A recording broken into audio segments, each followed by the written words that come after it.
I should not have been. It was written that 23 years ago, in the year of the fire horse, a deity would be reborn in the body of a mortal man. A savior, destined to unite our people and show us the way to the promised land. Instead, I was born from my mother's dying body, and my people wept. They said I was a portent of doom. Maybe they were right. My name's Kristensen. I'm one of the co-founders of Ninja Theory, and I'm the Chief Development Ninja. We've been working on Heavenly Sword for PlayStation 3, which is just out last week.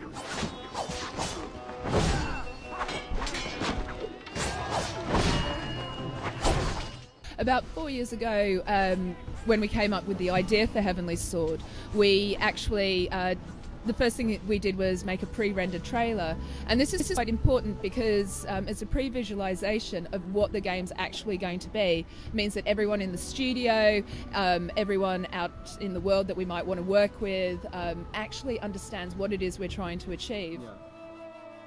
My clan believed this sword was forged in heaven for a deity. No mortal may wield it in battle without its power draining their life. The clan's duty is to protect the sacred weapon.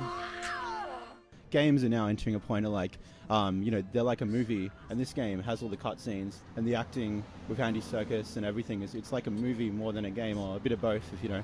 Can you explain where you think games are going and how Heavenly Sword is taking it to this, this new level?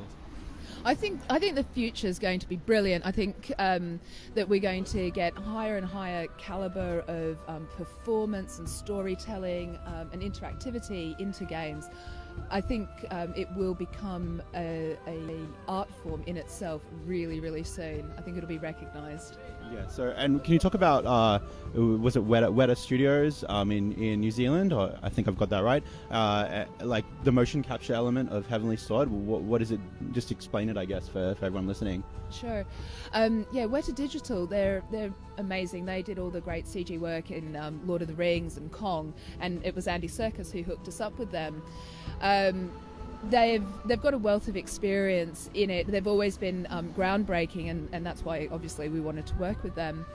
But what we did in Heavenly Sword was really groundbreaking because we captured body, face and voice all at the same time with multiple actors, up to 5 of them at once, on a soundstage, and this had never been done before. And to put it in context, when Andy Serkis played Gollum, they only captured body.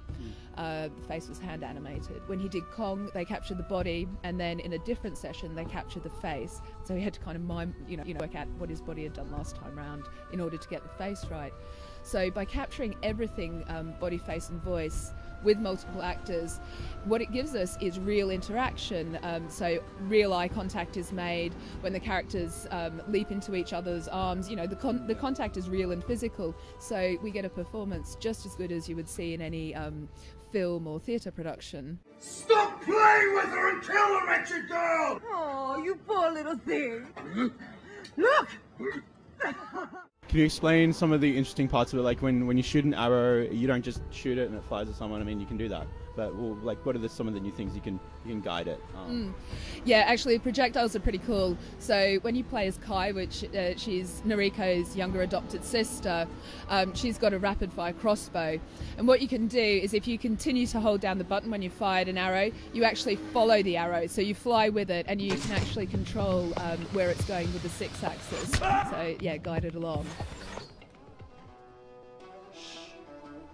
You've had your playtime. It's Kai's turn now. And like I was playing the game, it's a lot like one of those games where you just keep killing so many people. There's so many people on the map. Can you talk about how do you make that interesting when you know some games you can just, there's too many enemies, you're just killing too many, it gets boring. How does Heavenly Sword? I mean, you probably know you know the answer, of course, but how does it keep it interesting? All these killing lots of people at once. Well, the combat is really complex. It's very easy to start playing Heavenly Sword, start doing cool moves, but there's a huge amount of depth, and you've actually got to learn how to use the combat system properly in order to progress through the game and be able to tackle the more complex enemies that come along later. One of the key things about the combat is the stance system. So there are 3 different stances, 3 different ways to use the Heavenly Sword, and these are speed, power and range. And each of them has got their own advantages and disadvantages, and you need to look at how people are attacking you, what kind of attacks they're doing, match those. It's got a very deep combo system full of counters, block breakers, evades, and everything that you would see in a one-on-one fighter. Yeah, and you mentioned like you know people's bones are snapping. It's actually celery, which is said that you don't just simply cut out the sound. Oh no, there's a bit of action. It would be out of time if you just simply went to the action track, or the track you'd call violence or something. So was that a challenge to get the sound to work with the different the player moves? Yeah, it's quite interesting actually.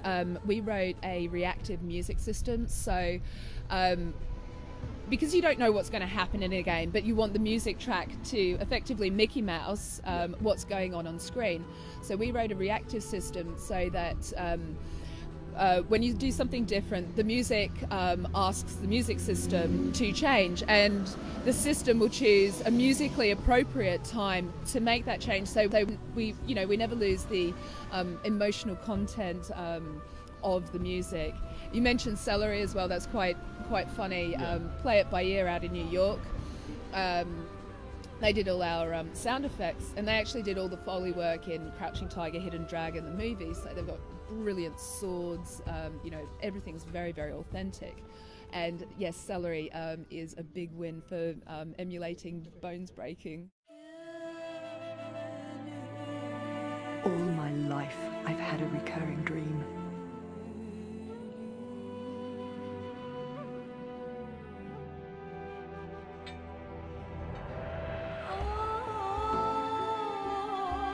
In my dream, I see my father.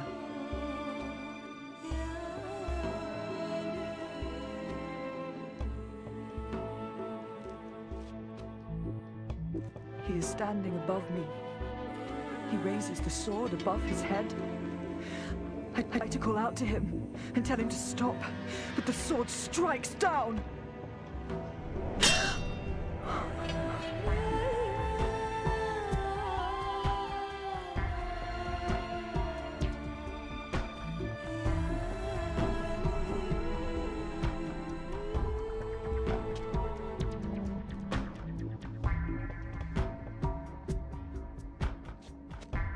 But this night, it wasn't a dream.